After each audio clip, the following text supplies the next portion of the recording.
السلام علیکم ورحمۃ اللہ وبرکاتہ۔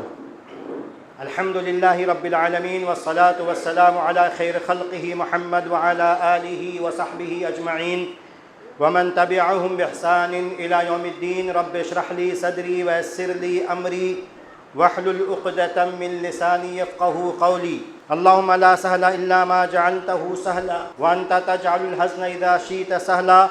اللہم علمنی ما ینفعنی وانفعنی بما علمتنی ورب زدنی علما۔ محترم سامعین کرام، دوستوں، ساتھیوں، بزرگوں، نوجوانوں، بچوں اور خواتین اسلام، آج کے اس بارونق مجلس میں جس موضوع پر مجھے آپ سے چند باتیں کرنی ہیں، اگرچہ شیخ نے اعلان کسی اور موضوع کا کیا ہے اور پوسٹر پہ بھی وہی موضوع لکھا ہوا ہے، لیکن میں نے موضوع میں تبدیلی کی ہے۔ مجھے لگا کہ شاید اس موضوع پر بولنے کی ابھی فی الحال زیادہ ضرورت ہے، تو مناسبت کے اعتبار سے میں نے موضوع تبدیل کیا ہے کہ موجودہ حالات کیا ہیں اور ہماری ذمہ داریاں کیا ہیں۔ اس میں جذباتی باتیں نہیں ہیں یا ایسے ہی مبالغہ آرائی والی باتیں یا صرف سننے سنانے والی باتیں نہیں ہیں، بلکہ ایسی باتیں ہیں کہ چھوٹی چھوٹی باتیں ہیں، عام سی باتیں ہیں۔ شاید اس سے پہلے آپ نے علماء کرام سے سنا ہوگا، لیکن اب وقت آ گیا ہے کہ ہم اپنی زندگی میں تھوڑا سا سنجیدہ ہو جائیں، اپنی زندگی میں تبدیلی لائیں۔ جو ہم سے آج تک نہیں ہو سکا، اللہ تبارک و تعالیٰ کی توفیق سے اللہ تعالیٰ سے دعا کریں کہ اب زندگی میں ہو جائے، کچھ اچھی تبدیلیاں آ جائیں۔ تو وہی انشاءاللہ چند باتیں، عام سی باتیں اور کچھ خاص باتیں بھی ہو سکتی ہیں، انشاءاللہ میں آپ کے سامنے بیان کرنے کی کوشش کروں گا اختصار کے ساتھ۔ پہلی بات تو یہ ہے کہ ذہن میں بٹھا لیجئے کہ یہ دنیا دار آزمائش ہے، آزمائش کا گھر ہے۔ آپ نے ایمان قبول کیا ہے، آپ ایمان کے دعوے دار ہیں، تو آپ کو آزمایا جائے گا۔ اللہ تبارک و تعالیٰ نے اس مضمون کی بہت ساری آیتیں قرآن کریم میں ذکر کی ہیں۔ ایک آیت سورہ بقرہ آیت نمبر 214 آپ کے سامنے پیش کرتا ہوں۔ اللہ تبارک و تعالیٰ نے ارشاد فرمایا، ام حسبتم ان تدخلوا الجنہ وَلَمَّا يَأْتِكُمْ مَثَلُ الَّذِينَ خَلَوْا مِنْ قَبْلِكُمْ مَسَّتْهُمُ الْبَأْسَاءُ وَالضَّرَّاءُ وَزُلْزِلُوا حَتَّى يَقُولَ الرَّسُولُ وَالَّذِينَ آمَنُوا مَعَهُ مَتَىٰ نَصْرُ اللَّهِ أَلَا إِنَّ نَصْرَ اللَّهِ قَرِيبٌ۔ اللہ تبارک و تعالیٰ نے ارشاد فرمایا، کیا تم نے یہ سوچ رکھا ہے کہ تم جنت میں یوں ہی داخل ہو جاؤ گے اور تم پر وہ حالات نہیں آئیں گے، جو حالات، جو مصیبتیں، جو آفتیں، جو پریشانیاں پچھلی قوموں پر آئی تھیں؟ کیا ہوا تھا ان کے ساتھ؟ مستہم البأساء، وہ فقر و فاقہ سے، غربت سے، تنگی سے آزمائے گئے، والضراء، مصیبتوں سے، بیماری سے، دشمن کے ڈر سے آزمائے گئے، وزلزلوا، اللہ تبارک و تعالیٰ نے ہم سے کوئی چیز چھپائی نہیں ہے، وزلزلوا، اور جھنجھوڑ دیے گئے، ہلا دیے گئے، حتی یقول الرسول، یہاں تک کہ رسول جس پر وحی کا نزول ہوتا ہے، جو فرشتوں سے گفتگو کرتا ہے، اور اس پر ایمان لانے والے کہہ اٹھے، متی نصر اللہ، اللہ کی مدد کب آئے گی؟ بہت ہو گیا، ہم بہت ذلیل ہو گئے، خوار ہو گئے، ہم پریشانیوں میں گرفتار ہو گئے، اب اللہ تبارک و تعالیٰ کی مدد کب آئے گی؟ نبی کی زبان سے نکل گیا یہ۔ اللہ تبارک و تعالیٰ نے فرمایا، الا ان نصر اللہ قریب، کہ لوگ ہوشیار ہو جائیں، اللہ تبارک و تعالیٰ اپنے اہل ایمان بندوں سے غافل نہیں ہے، ان کو بے یار و مددگار چھوڑنے والا نہیں ہے۔ الا ان نصر اللہ قریب، لوگ سن لے، ہوشیار ہو جائیں کہ اللہ تعالیٰ کی مدد قریب ہے، اللہ تبارک و تعالیٰ کی مدد آئے گی۔ تو یہ بات ہمارے ذہن میں ہونی چاہیے۔ دوسری بات، ہم پر جو مصیبتیں آتی ہیں اس میں تفصیلات ہیں، لیکن میں اختصار کے ساتھ چند باتیں بیان کروں گا۔ ہم پر جو مصیبتیں آتی ہیں، پریشانیاں آتی ہیں، ذلتیں ہماری قومی زندگی میں، ہمارے معاشی اگر تنگی ہمارے اندر ہے، ہمارے اعتبار سے کوئی بھی کمزوری ہے، اس کا سبب کیا ہے؟ جب تک آپ بیماری کی وجہ نہیں تلاش کریں گے، آپ بیماری کا علاج نہیں کر پائیں گے۔ ہمارے لیے ضروری ہے کہ ہم بیماری کی وجہ تلاش کریں۔ اللہ تبارک و تعالیٰ نے ہمارے لیے قرآن کریم میں اس بیماری کو واضح کر دیا ہے کہ ہماری بیماری کیا ہے جس کی وجہ سے ہم پر مصیبتیں آ رہی ہیں۔ سورہ روم آیت نمبر 41 میں اللہ تبارک و تعالیٰ نے ارشاد فرمایا، ظہر الفساد فی البر والبحر بما کسبت ایدی الناس لیذیقہم بعض الذی عملوا لعلہم یرجعون۔ فرمایا کہ خشکی میں، زمین میں اور سمندر میں، پانی میں بگاڑ پھیل گیا ہے، فساد پھیل گیا ہے، مصیبتیں آ گئی ہیں۔ کیوں آ گئی ہیں؟ یہ سببیہ ہے۔ کس وجہ سے؟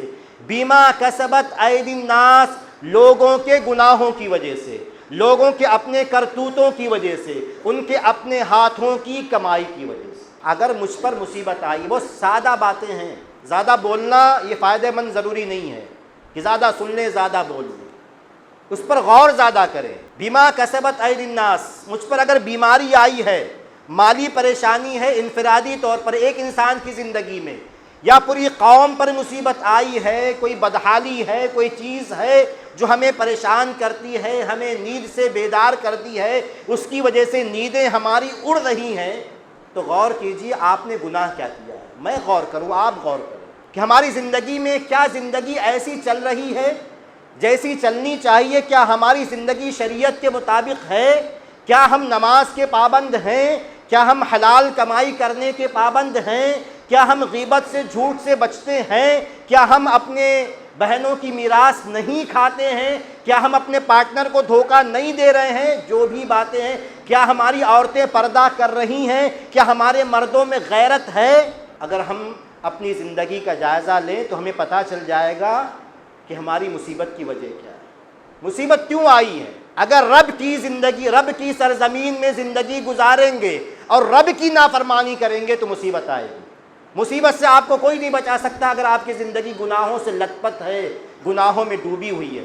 تو اگر مصیبت سے بچنا ہے، دوسری بات، مصیبت سے بچنا ہے تو اپنا محاسبہ کرو، اپنا سیلف انالائسس کرو، ہر شخص اپنا اپنا دیکھے، زیادہ بڑی بات مت کرو۔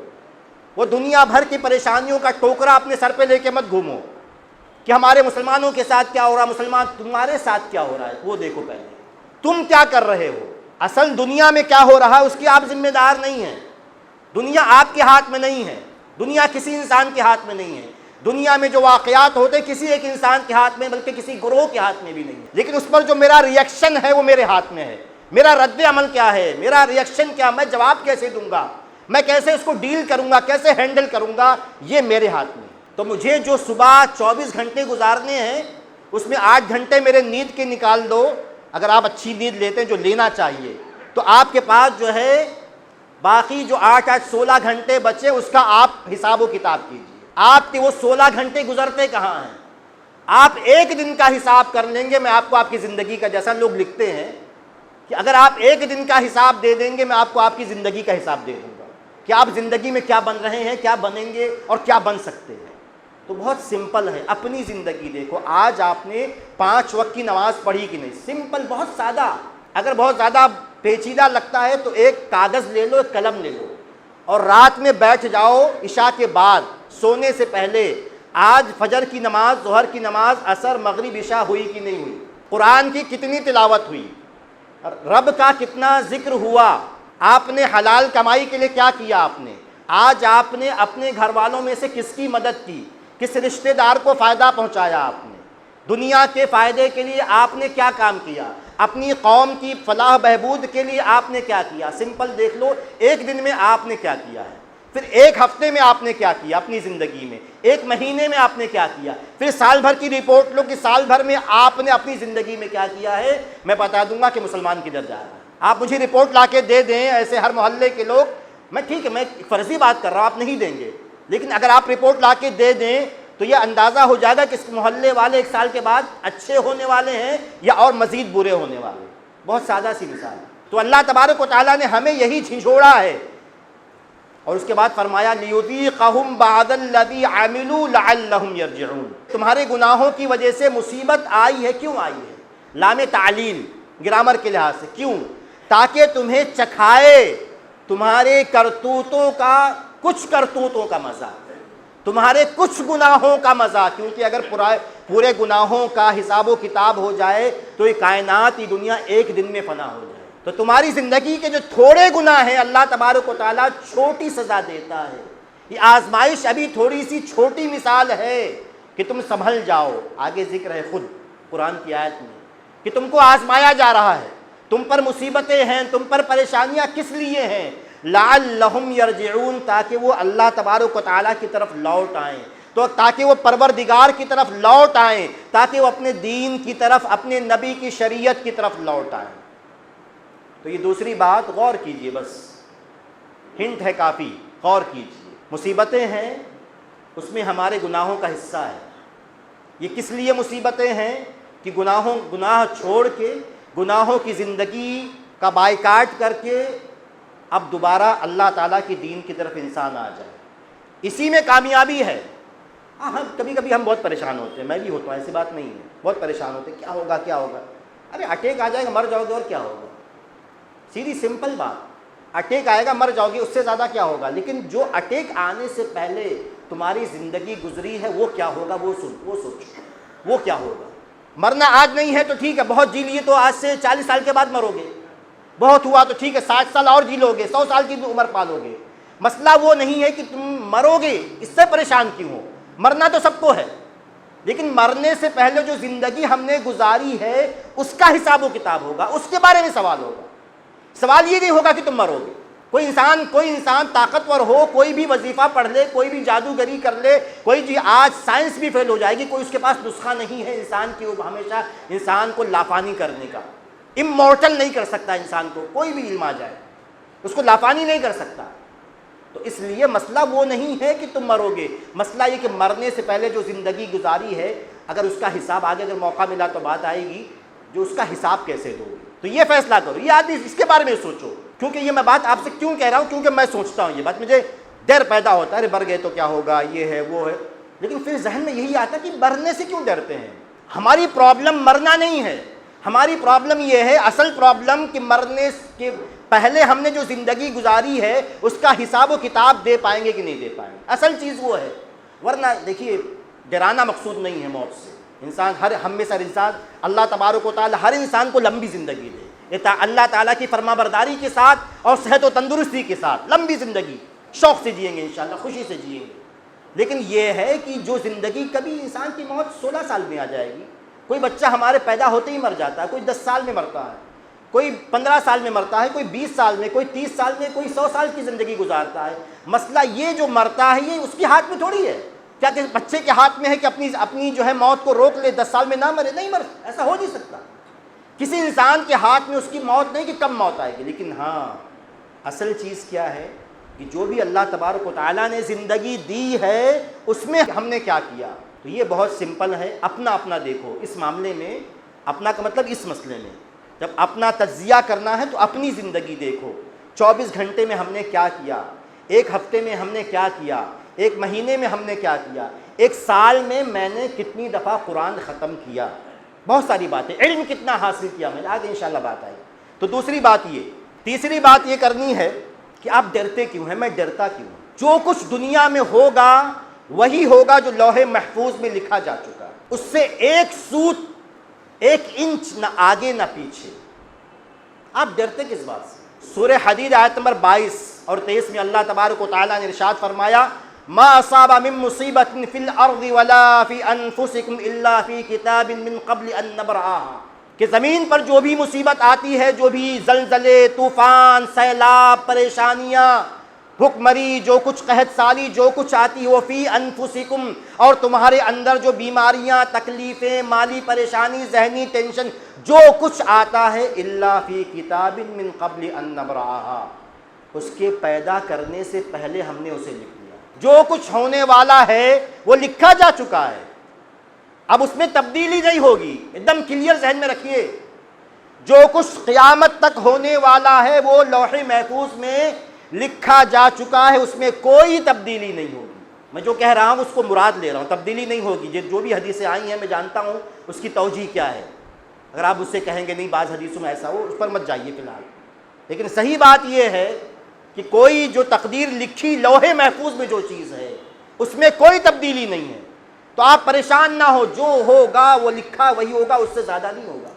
میں اتنا ٹینشن کیوں لیتا ہوں، آپ اتنا کیوں پریشان ہیں خبروں سے، میڈیا کی جھوٹی رپورٹوں سے، یہاں وہاں کی باتوں سے؟ وہی ہوگا جو رب نے لوح محفوظ میں لکھا ہے، اس سے نہ کم ہوگا نہ زیادہ ہوگا۔ آگے بڑھتے ہیں۔ ایک اور بات کیا ہے جو شریعت نے، قرآن و حدیث نے ہمیں سمجھائی ہے کہ ہمیں مایوس نہیں ہونا ہے، ہمیں نا امید نہیں ہونا ہے. نا امیدی کفر ہے. سورہ یوسف آیت نمبر 87 میں اللہ تبارک و تعالیٰ نے ارشاد فرمایا وَلَا تَيْأَسُوا مِن رَّوْحِ اللَّهِ إِنَّهُ لَا يَيْأَسُ مِن رَّوْحِ اللَّهِ إِلَّا الْقَوْمُ الْكَافِرُونَ، کہ اللہ کی رحمت سے مایوس مت ہو.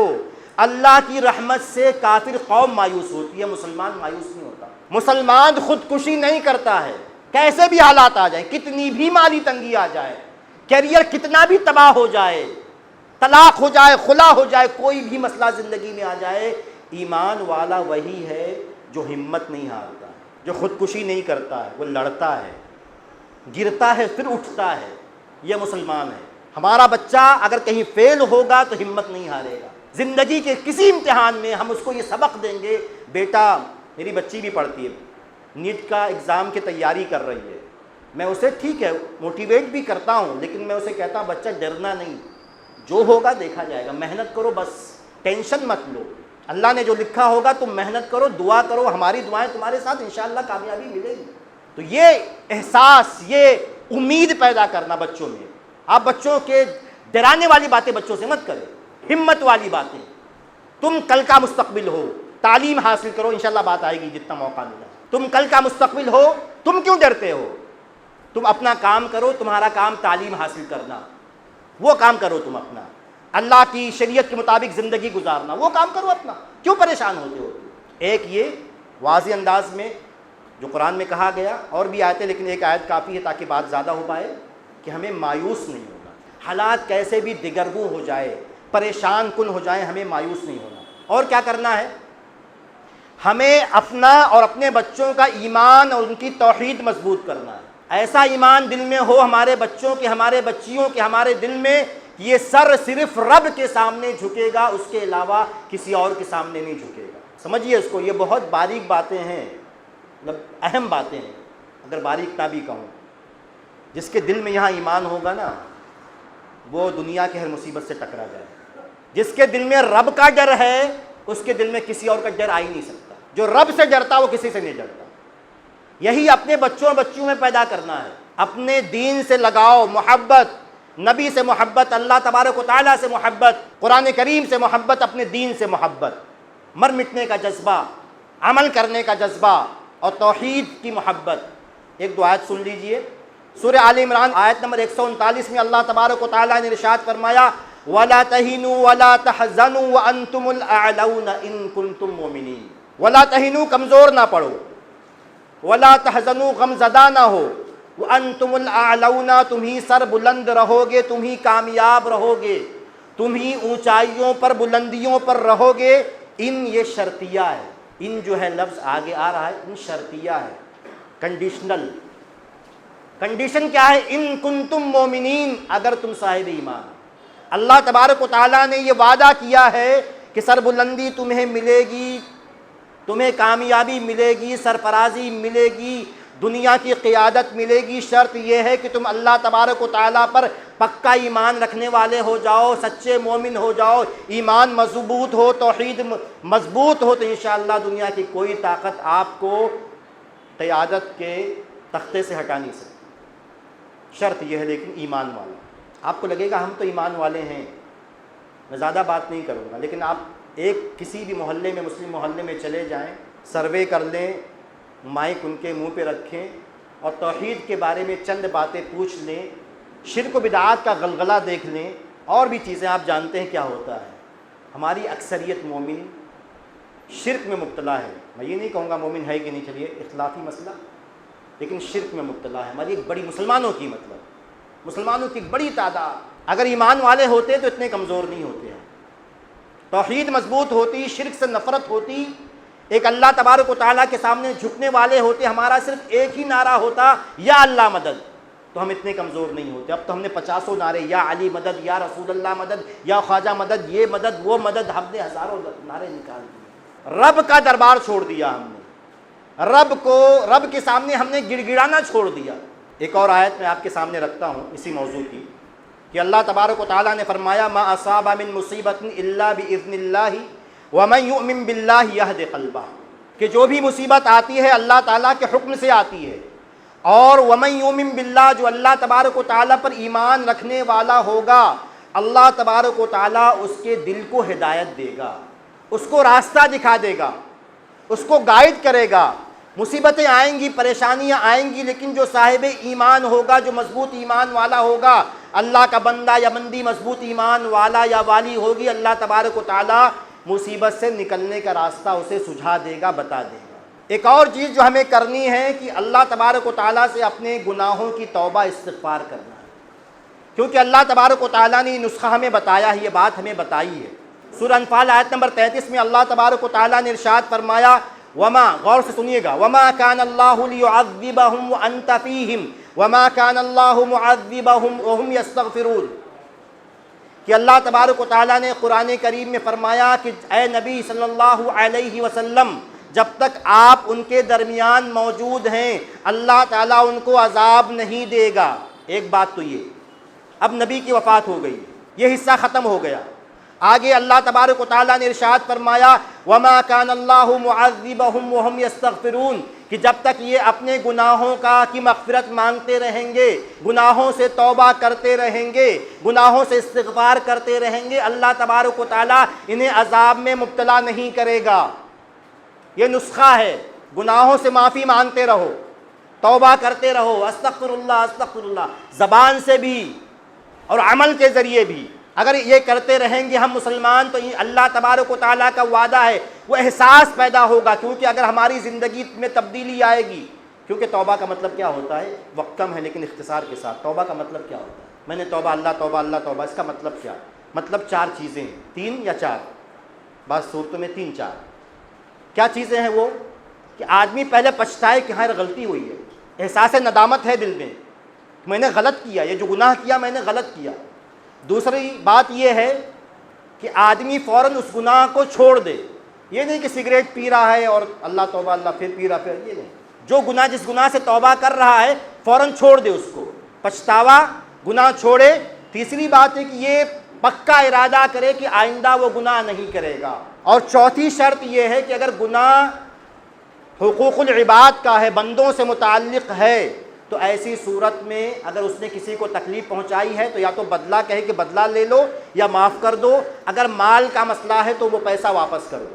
اختصار کے ساتھ میں نے بات کری، یہ کیفیت ہماری زندگی میں پیدا ہوگی تو اللہ تبارک و تعالیٰ نے وعدہ کیا ہے کہ ایسی قوم کو عذاب میں مبتلا نہیں کرے گا جو قوم اللہ تبارک و تعالیٰ سے اپنے گناہوں کی معافی مانگتی رہے گی۔ ایک اور چیز جو ہمیں کرنی ہے، اللہ تبارک و تعالیٰ سے دعا کرنی ہے۔ آپ کہیں گے شیخ دعا تو ہم لوگ کرتے ہیں، دل سے کر کے دیکھیے۔ ہم آپس میں ملتے ہیں، مسلمانوں کے حالات بہت پریشان کن ہیں، حالات بہت خراب ہیں، یہ ہو رہا، آپ مجھے بتائیے، اب میں جواب مت دیجیے گا، اپنے دل میں رکھیے۔ آپ بتائیے کبھی آپ فجر سے پہلے اٹھے، آپ کو لگا کہ مسلمان پریشان ہے تو فجر سے پہلے اٹھے، تہجد کے وقت میں 2 رکعت نماز پڑھی، ہاتھ اٹھایا، روئے، اللہ امت محمدیہ کی مصیبت کو دور کر دے؟ کبھی کیا آپ نے؟ چائے خانے میں تو سب کرتے ہیں، ہوٹلوں میں سب کرتے ہیں، لیکن جو دل کی دعا ہے کہ ہے مصیبت، ہم مصیبت میں ہیں، ہم پریشانی میں ہیں، میری قوم پریشانی میں ہے، اللہ آنکھوں سے آنسو آئے، روئے، بچے کی طرح بلک بلک کے انسان روئے اللہ تعالیٰ کے سامنے۔ مطلب نہیں کرنا تو مت کرو، پھر جھیلو مصیبتیں ذلتیں، لیکن کرنا ہے تو یہی طریقہ ہے کہ جب تک وہ درد اللہ کو نہیں دکھائیں گے آپ تو کیسے وہ آپ کی دعا قبول ہوگی؟ آپ کو تکلیف ہی نہیں، اس کا مطلب آپ مست ہیں، دوستوں میں بیٹھتے ہیں تو مسلمان پریشان، گھر میں گئے تو کچھ موبائل لے کے جو ہے وہ شارٹس دیکھ رہے ہیں، تو کون سے پریشان آپ ہیں؟ آپ جھوٹ بولتے ہیں کہ آپ پریشان ہیں۔ اگر آپ پریشان ہوتے تو اللہ تعالیٰ کے سامنے بلکنے والے ہوتے، رونے والے ہوتے، گڑ گڑانے والے ہوتے، تہجد میں اٹھتے اور گڑ گڑا کے، جیسے بچہ، میں بار بار کہتا ہوں کہ رب کا تعلق، بندے کا تعلق رب سے ایسے ہی ہوتا ہے جیسے بچہ کھلونے کے لیے اپنے والدین سے زمین پر لوٹ پوٹ ہو جاتا ہے کہ مجھے چاہیے یہ چیز، ویسے مانگا جاتا ہے۔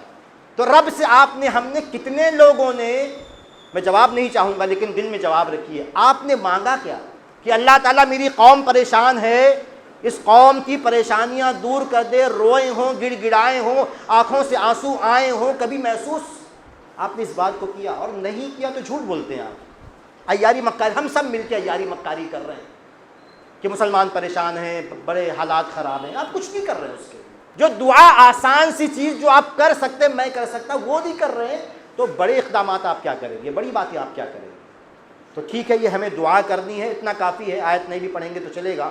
وہ ایک چیز ہمیں کیا کرنی ہے اور کہ ہمیں صبر کرنا ہے۔ صبر، ایک آیت دیکھیے اللہ تبارک و تعالیٰ نے کیا فرمایا ہے، سورہ آل عمران آیت نمبر 20، اور اس کا مطلب مفہوم سمجھیے، صبر کا مطلب کیا ہوتا ہے۔ اللہ تبارک و تعالیٰ نے فرمایا وَإِن تَصْبِرُوا وَتَتَّقُوا لَا يَضُرُّكُمْ كَيْدُهُمْ شَيْئًا، کہ اگر تم صبر کرو گے اور اللہ تعالیٰ کا تقوی اختیار کرو گے، ان کی چالیں تم کو ذرا بھی نقصان نہیں پہنچائیں گی۔ یہ قرآن کی آیت ہے۔ اگر تم صبر کرو گے، اللہ تبارک و تعالیٰ کا تقوی اختیار کرو گے، تو ان کا قید، ان کی چالیں، ان کا مکر، ان کا فریب، ان کی پلاننگ آپ کو نقصان نہیں پہنچائے گی۔ ہمیں یہ تعلیم دی گئی، صبر کی تعلیم۔ صبر کے معنی کمزوری نہیں ہوتا ہے، صبر کے معنی جزا فضا نہیں کرنا، رونا نہیں، بچوں کی طرح عورتوں کی طرح چلانا نہیں، ہائے کیا ہو گیا، نہیں۔ مومن روتا نہیں ہے، نہیں روتا، ہر بچے کے دل میں ڈالیے، مومن روتا نہیں، وہ کسی کے سامنے گڑ گڑاتا نہیں، بلکتا نہیں ہے، وہ روتا ہے رب کے سامنے۔ صبر کا مطلب یہ ہوتا ہے، جزا فضا نہیں، کمزوری کا، لوگوں کے سامنے کمزوری کا اظہار نہیں، ہائے کیا ہو گیا، یہ کر دیا گیا، وہ کر دیا، نہیں روتا مومن۔ وہ پلاننگ کرتا ہے، جذباتی اقدامات نہیں کرتا، جو کچھ کرتا ہے سوچ کے کرتا ہے، قانون کے دائرے میں کرتا ہے، انسانیت کے دائرے میں کرتا ہے، لیکن لمبی پلاننگ کرتا ہے، دور کی منصوبہ بندی کرتا ہے۔ اتقوا فراست المومن، نبی نے کہا مومن کی فراست سے بچو، اس کی سوچ، اس کی دور اندیشی سے۔ تو صبر کا مطلب یہ کہ آپا مت کھو، جذبات میں مت آؤ، جو کارروائی اقدامات، جو بھی قانونی جو ہے پہلو ہے، اس میں سیاسی پہلو ہے، جو بھی پہلو ہے، آپ حل نکالنے کی کوشش کرو، اپنے آپ کو مضبوط کرنے کی کوشش کرو، جزا فضا نہیں، چیخ پکار نہیں بلا وجہ۔ یہ ہمیں ایک چیز دی گئی ہے، ایک نسخہ ہے کہ اگر تم صبر کرو گے، جمے رہو گے، صبر کے معنی جمے رہنا، اپنے مشن پر، اپنے دین پر جمے رہو گے، تو ان کی چالیں تمہیں نقصان نہیں پہنچائیں گی۔ تو ہمیں صبر کرنا ہے، شریعت پہ جمے رہنا ہے، اپنے دین پر جمے رہنا ہے، ایک دوسرے کو جمنے کی، صابرو، ایک دوسرے کو جمنے کی ہدایت کر دیں۔ یہ ذہن میں رکھیے، آگے چلتے ہیں۔ اب آتے ہیں چھوٹے چھوٹے دینی دنیاوی ملا کے اقدامات اور کیا کرنے ہیں۔ عام سی باتیں، میں یہ نہیں کہتا کہ میں آپ لوگوں میں سب سے زیادہ جاننے والا ہوں، لیکن تذکیر کے لیے، یاد دہانی کے لیے ایک بات جو ہے نا کہ ہم صرف شکایتیں کر کے مسئلے حل نہیں کر سکتے۔ اللہ تبارک و تعالیٰ نے سورہ رعد آیت نمبر 11 میں ارشاد فرمایا ان اللہ لا یغیر ما بقوم حتی یغیروا ما بانفسہم، کہ بے شک اللہ تبارک و تعالیٰ کسی قوم کی حالت نہیں بدلتا یہاں تک کہ وہ قوم خود اپنے ہاتھوں سے اپنی حالت نہ بدلے۔ ہمیشہ ابابیل کے لشکر نہیں آئیں گے، یہ دنیا دارالاسباب ہے، آپ کو اپنے ہاتھوں سے اپنی حالت بدلنی ہے۔ اور یہ میں نہیں کہہ رہا، قرآن کہہ رہا ہے، اللہ تبارک و تعالیٰ واضح کھلے انداز میں کہ ان اللہ لا یغیر ما بقوم حتی یغیروا ما بانفسہم، کہ اللہ تبارک و تعالیٰ کسی قوم کی حالت نہیں بدلتا یہاں تک کہ وہ قوم بذات خود اپنی حالت نہ بدلے۔ تو اگر ہم عزت چاہتے ہیں، سربلندی چاہتے ہیں، سیاسی اور اقتصادی ہر اعتبار سے ترقی چاہتے ہیں، تو آپ کیا کر رہے ہیں اس کے لیے؟ آپ نے اپنی مالی حالت کو مضبوط کرنے کے لیے کیا کیا ہے؟ سیاسی حالت کو مضبوط کرنے کے لیے کیا کیا ہے؟ سماجی چیزوں کے سدھار کے لیے آپ نے کیا کیا ہے؟ اپنی دینی اصلاح کے لیے آپ نے کیا کیا ہے؟ بچوں کی، آپ آگے آئے گی بات تھوڑی تھوڑی، کیا تربیت کی، کیا راز، کیا آپ کے پاس سسٹم کیا ہے؟ بچوں کو دین کی تعلیم دینے کے لیے آپ کے پاس سسٹم کیا ہے؟ آپ کی مسجد میں، آپ کے محلے میں آپ کی بچیاں دین کی تعلیم کہاں حاصل کرتی ہیں؟ آپ کے بچے اب شریعت کی تعلیم کہاں حاصل کرتے ہیں؟ مدرسے میں جو لوگ جائیں گے وہ تو ہماری سماج کا 3 سے لے کر 5% ہوں گے، بہت ہوا تو 10% کے اندر، باقی 90%، 95% اسے محلے میں رہنے والے ہیں۔ ان کو دین سکھانے کے لیے آپ کے پاس انتظام کیا ہے؟ شارٹس ہیں آپ کے پاس، سیریلز ہیں آپ کے پاس، پکچرز ہیں آپ کے پاس، میگزینز الٹے سیدھے آپ کے پاس، ٹک ٹاک جو بند ہو گیا، اور بھی چیزیں اس طرح کی ملتی جلتی، آپ کے پاس کیا ہے؟ کیونکہ اس کے دماغ میں تو جا رہا ہے شارٹس کے ذریعے، اس کے ذریعے، موبائل کے ذریعے، آپ جانتے، بتانے کی ضرورت نہیں سب چیز۔ ہمارے پاس متبادل کیا ہے؟ دین کی تعلیم کے لیے اس کے دل و دماغ میں اللہ تعالیٰ کی محبت پیدا کرنے کے لیے، دین کی محبت پیدا کرنے کے لیے، قرآن کریم کی محبت پیدا کرنے کے لیے آپ کے پاس سسٹم کیا ہے، آپ کے پاس نظام کیا ہے؟ اگر زندگی ایسے گزارنی ہے تو گزاریے، لیکن اگر کچھ کرنا ہے تو سوچیے اور کیجیے، کروائیے لوگوں سے۔ وہ ٹائم ختم ہو گیا، سوچنے والا ٹائم ختم ہو گیا، خالی تقریریں کرنے والا ٹائم ختم ہو گیا۔ جو آپ کے بساط میں ہے، جو آپ کی کیپیسٹی میں ہے، اس کو کر کے دکھائیے۔ کچھ نہیں کر سکتے، اپنی زندگی بدلیے۔ کچھ نہیں کر سکتے، ٹھیک مان لیا، اپنی زندگی بدلیے، اپنے بچوں کی زندگی، بیوی کی زندگی، والدین سے بات کیجیے، بھائی بہنوں سے، اتنا تو آپ کر سکتے ہیں نا، باقی چھوڑ دیجیے محلے میں کیا ہوتا ہے۔ آپ اپنے آپ کو بدل سکتے، اتنا تو بدلیے۔ ایک بات جو ہمیں کرنی ہے کہ ہمیں دینی تربیت، جو میں نے اشارہ کیا، اللہ تبارک و تعالیٰ نے کہا کہ اگر تم دنیا کے پیچھے بھاگو گے، اس میں تفصیل میں تشریح نہیں کروں گا حدیث کی، اس کا مفہوم لے لیتے ہیں کہ اگر تم دنیا کے پیچھے بھاگو گے اور دین کی سربلندی کے لیے محنت کرنا چھوڑ دو گے تو اللہ تعالیٰ تم پر ذلت طاری کر دے گا، تم کو ذلیل و خوار کر دے گا، اور یہ ذلت اس وقت تک نہیں ہٹے گی یہاں تک کہ حتیٰ ترجعوا الی دینکم، یہاں تک کہ تم اپنے دین کی طرف لوٹ آؤ۔ تو ایک بات ہمیں کرنی ہے، ہم سب کو اور خصوصاً بچوں اور بچیوں کو دین کی طرف لوٹانا ہے۔ دین کی تربیت، دین کی تعلیم، یہ ضروری ہے، اس کے بغیر ہمارا کچھ بھی بھلا ہونے والا نہیں ہے۔ ایک اور بات کہ ہمیں عبادت میں دل لگانا ہے، چونکہ باتیں بہت ہی اشارہ کرتے نکل جاتے ہیں، ہمیں عبادت میں دل لگانا ہے۔ اللہ تبارک و تعالیٰ نے ارشاد فرمایا، کیونکہ میں بات وقت نہیں ہے ورنہ میں یہ کہتا کہ نبی کیا کھاتے تھے، صحابہ کرام کی خوراک کیا تھی، لیکن ان کے کارنامے کیا تھے، کیونکہ ان کو طاقت عبادت سے ملتی تھی۔ اللہ تبارک و تعالیٰ نے سورہ بقرہ آیت نمبر 153 میں ارشاد فرمایا، یا ایھا الذین آمنوا استعینوا بالصبر والصلاۃ، کہ اے ایمان والو صبر کے ذریعے اور نماز کے ذریعے مدد چاہو اللہ تعالیٰ سے۔ ان اللہ مع الصابرین، بے شک اللہ تبارک و تعالیٰ صبر کرنے والوں کے ساتھ ہے۔ مدد کس چیز سے لینے کا حکم دیا اللہ تبارک و تعالیٰ نے؟ صبر سے اور نماز سے۔ نماز سے مدد ملتی ہے، نماز سے انسان طاقتور ہوتا ہے۔ تو عبادت کا اہتمام کرنا، اس کا شوق پیدا کرنا ہماری بہت ساری اقدامات میں سے ایک چھوٹا سا قدم ہے، ایک اہم قدم۔ اس کے علاوہ وقت کم ہے تو میں صرف خلاصہ آپ کے سامنے پیش کرتا ہوں کہ تعلیمی سسٹم ہمیں پوری طرح مضبوط کرنا ہے۔ تعلیمی سسٹم، اس میں دین کی تعلیم، اور میں اشارہ کر دوں دین کی تعلیم دو طریقے سے، اور دین دنیا کی تعلیم میں فرق ہے، اس کا انکار مت کریں۔ دینی تعلیم ایک سمندر ہے، ابھی موضوع وقت کا اس پر بحث کرنے کا وقت نہیں ہے، لیکن دینی تعلیم میں کچھ چیزیں ایسی ہیں فرض عین جس کا سیکھنا ہر مسلمان کے لیے ضروری ہے، اس کا انتظام ہر مسجد میں، ہر محلے میں ہونا چاہیے۔ دین کا کچھ علم ایسا ہے جو فرض کفایہ ہے، گہرا علم، تفقہ، تخصص، اسپیشلائزیشن، اس کے لیے مدارس ہیں۔ اور جو یہ 95% لوگ ہیں، وہ جو 5% جو مدرسے سے پڑھ کے عالم بن کے آئیں گے، ان سے اگر کوئی مسئلہ پھنستا ہے، دین کا کوئی سوال ہے تو علماء کرام سے پوچھیں گے جو مدارس سے فارغ۔ یہ سسٹم ہونا چاہیے۔ پھر آتے ہیں دنیاوی تعلیم کے لیے۔ دنیاوی تعلیم کی بھی اسلام نے ترغیب دی ہے، اسی لیے اللہ تبارک و تعالیٰ نے داؤد علیہ السلام کو جو زرہ بنانا، جو لوہے کا لباس ہوتا تھا، اس کا ذکر کیا ہے انسانوں کے سامنے، ہمارے سامنے بطور احسان کہ اللہ تبارک و تعالیٰ نے داؤد علیہ السلام کو زرہ بنانا سکھایا۔ جو دنیاوی تعلیم ہے اس کی پوری ترغیب ہونی چاہیے، کم سے کم وہ جائز ہے، بعض صورتوں میں فرض کفایہ ہے دنیاوی تعلیم۔ تو ایسی صورت میں ہمیں اس کا انتظام کرنا، بہت شارٹ میں بہت آسان باتیں، ہمیں اپنے اسکول چاہیے، لڑکیوں کے لیے اسکول چاہیے، کالجز چاہیے، جتنا ہم کر سکتے ہیں اتنا کریں۔ اگر ذلت سے بچنا ہے، مزید انحطاط سے، تنزلی سے، جو بھی لفظ آپ استعمال کریں، اگر بچنا ہے تو ہمیں اپنے لیے چاہیے اپنے اسکول، اپنے کالجز، اپنی تعلیم گاہیں جہاں ہماری لڑکیاں سپریٹ پڑھ سکیں، اعلیٰ تعلیم حاصل کر سکیں، اور یہ ہمیں کرنا ہے۔ اور ایک دو باتیں اور، اشارہ میں نے کر دیا، کافی ہے، باتیں تو بہت ہو سکتی ہے لیکن اشارہ کافی ہے۔ ایک اور چیز جو ہمیں حدیث میں ملتی ہے کہ ہمیں اپنے جسم پر توجہ دینی ہے۔ صحیح مسلم کی حدیث ہے، اللہ کے رسول صلی اللہ علیہ وسلم نے ارشاد فرمایا، یہ آج کہنے کی ضرورت ہے، نبی نے ارشاد فرمایا کہ المؤمن القوی خیر واحب الی اللہ من المؤمن الضعیف وفی کل خیر، کہ طاقتور، غور سے سنیے، طاقتور مومن یہ زیادہ بہتر ہے کمزور مومن کے مقابلے میں، اللہ تعالیٰ کو زیادہ پسند ہے، اگرچہ کہ دونوں میں بھلائی ہے، لیکن طاقتور مومن، اور طاقت ہر اعتبار کی طاقت، وہ جسمانی طاقت بھی مراد ہے۔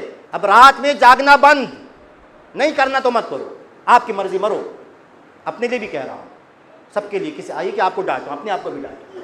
اگر ایسے ہی ذلیل رہنا تو رہو, لیکن اگر عزت چاہتے ہو رات میں سو جاؤ. جو نبی کا طریقہ تھا, نبی کی سنت کی, عشاء سے پہلے سونا ناپسند کرتے تھے, عشاء کے بعد گفتگو ناپسند کرتے تھے, اس کے بعد صبح جلدی اٹھو. ایک مثال دے رہا ہوں. نبی نے کہا کہ طاقتور مومن یہ کمزور مومن کے مقابلے میں زیادہ بہتر ہے اور اللہ تعالیٰ کے نزدیک زیادہ پسندیدہ, زیادہ محبوب ہے, چاہے وہ جسم کی طاقت ہو, عقل کی طاقت ہو, پیسے کی طاقت ہو, تعلیم کی طاقت ہو. ہر طاقت مسلمان کو حاصل کرنا ہے. جیسے کانڈی نہیں چاہیے, سمپل ایک دم آپ کے سامنے بول رہا ہوں, نوجوان سامنے, کانڈی نہیں چاہیے, نہ پیٹ نکلا ہوا چاہیے. اب بولنے کی ضرورت, بولنا پڑتا ہے یہ سب کہ پیٹ نکلا ہوا مسلمان نہیں چاہیے بھائی. کمزور, وہ سگریٹ پینے والا, گٹکا کھانے والا مسلمان نہیں چاہیے. نبی کا اسوہ ہمارے لیے ہے. صفائی کا خیال, جدھر سے گزر جائے خوشبو بکھر جائے.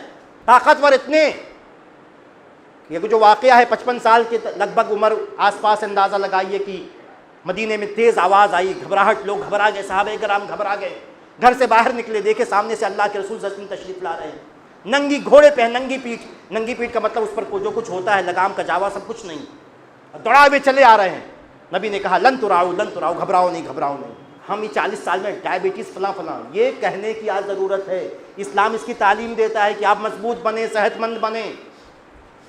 ایک بات ہمیں یہ کرنا ہے. ایک اور چیز, ایک شاعر نے کہا ہے, فرد قائم ربط ملت سے ہے تنہا کچھ نہیں, موج ہے دریا میں بیرون دریا کچھ نہیں. ایک حدیث سناتا ہوں, آپ نے سنا ہوگا لیکن آج سنیے, اس کو محسوس کیجیے.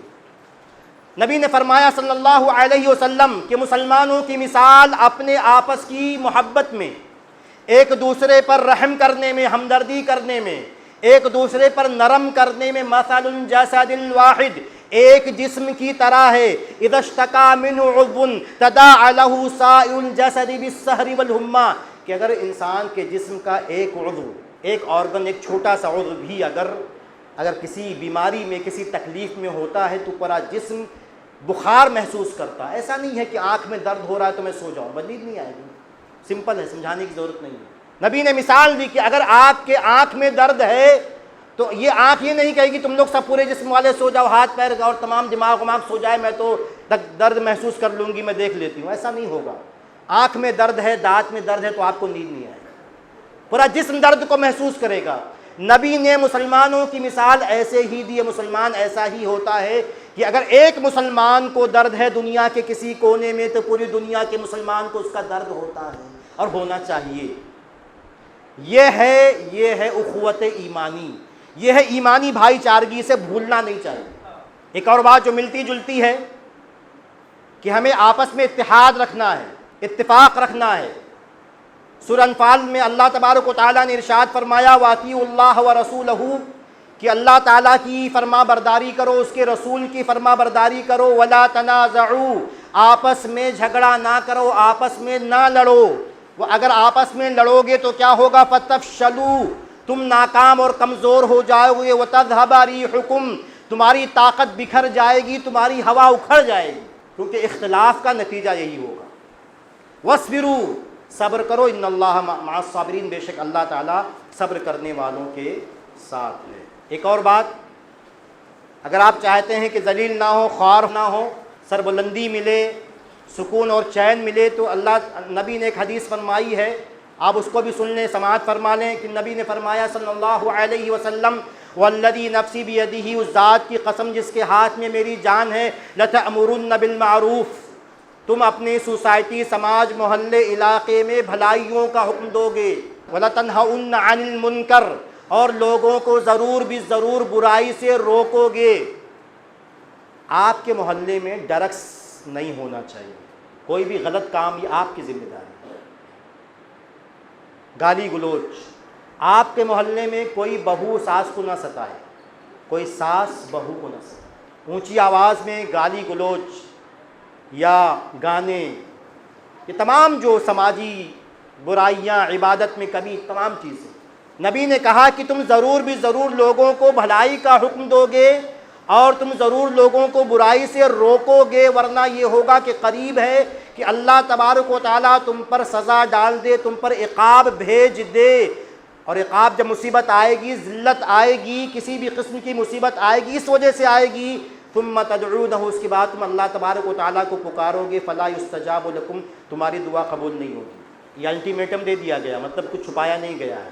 اگر محلہ پاک نہیں ہوا گناہوں سے، وہاں بھلائی کا دورہ نہیں ہوا، ہم نے کوشش نہیں کی، چل رہا چلنے دو، سب کچھ گندگیاں چلنے دو سماج میں، محلے میں، تو یہ ہوگا کہ ذلت آئے گی، مصیبت آئے گی، پھر دعا مانگو گی، مسجد میں جمع ہو گئے، اللہ مصیبت ہٹا دے، نہیں ہٹے گی، کیونکہ ہر چیز کا ایک پروسیس ہوتا ہے، آپ نے پروسیس کو فالو نہیں کیا۔ آپ نے جو کرنے کے لیے کہا گیا کہ اگر مصیبت سے بچنا چاہتے ہو تو اس راستے پر چلو، اس پروسیس کو اپناؤ کہ آپس میں ایک دوسرے کو بھلائی کا حکم دو، برائی سے روکو، آپ نے نہیں کیا۔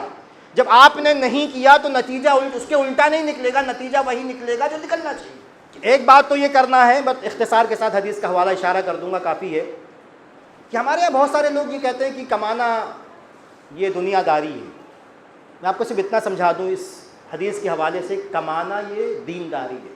یہ بات کرنے کی ضرورت کیوں ہے؟ کیونکہ ہمارے نوجوان، بہت سارے نوجوان کما نہیں رہے، اور یہ پتہ کیسے چلتا ہے؟ جب لڑکی سامنے آتی ہے، عورت شادی شدہ سامنے آتی، کہتی ہے کہ میں اس انسان کے ساتھ نہیں رہنا چاہتی کیونکہ یہ کماتا نہیں، میں خلا لینا چاہتی ہوں۔ اور ایسی ایک نہیں، محلے میں ایسی دسیوں مثالیں ہیں۔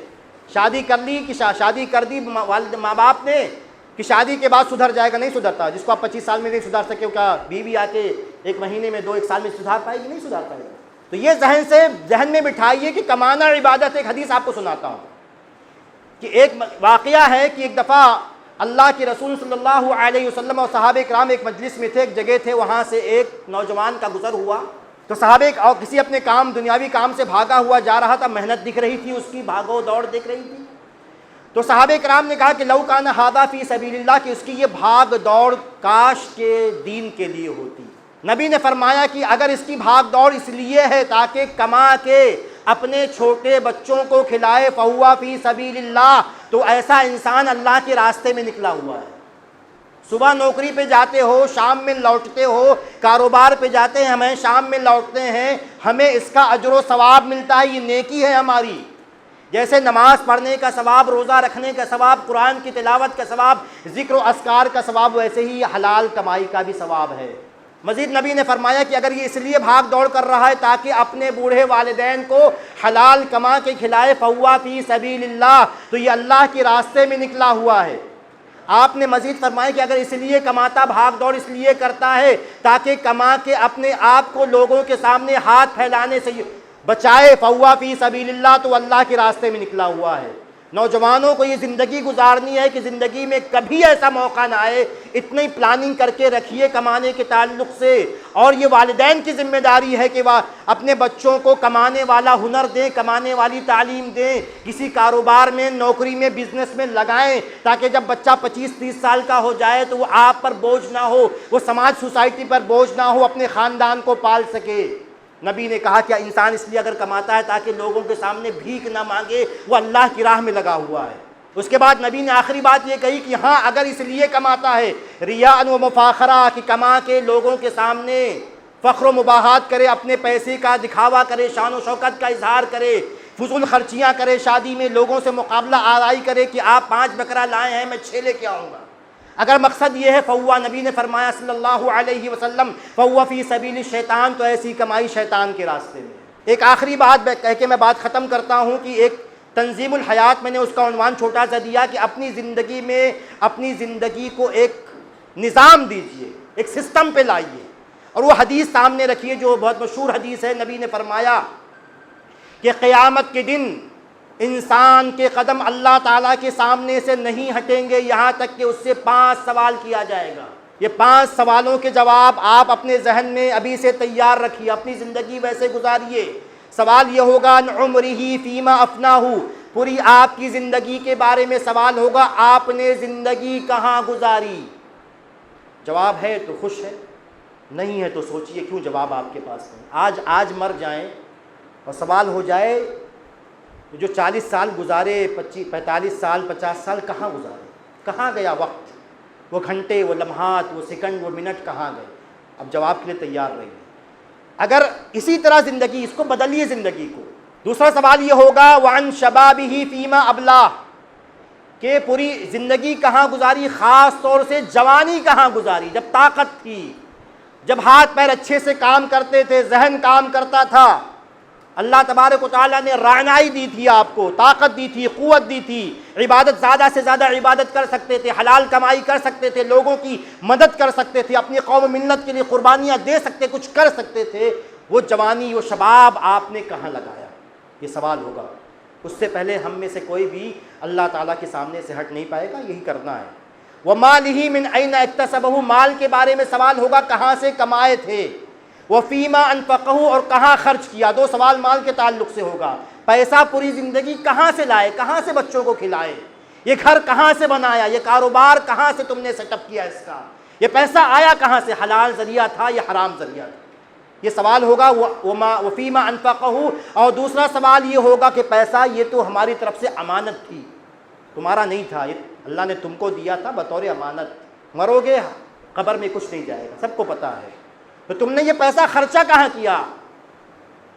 اور پیسہ، یہ بات میں ہر جگہ ذکر کرتا ہوں، جس کو اللہ نے پیسہ دیا ہے نا، نیکی کمانے کا آسان ذریعہ دیا ہے۔ ایک مسجد بنا دو، مثال ہے، اور بھی چیزیں ہو سکتی ہیں، ایک مسجد بنا دو اتنی بڑی، کمفحص قطات، پرندے کے گھونسلے کے، اتنا کنٹریبیوٹ کرو، بدلے میں کیا ملے گا؟ جنت میں محل ملے گا۔ اس سے آسان تجارت کیا ہو سکتی ہے؟ اور ایک آخری سوال، وَمَاذَا عَمِلَ فِيمَا عَلِمَ، کہ ہم نے جو باتیں سنی اس پر عمل کتنا کیا۔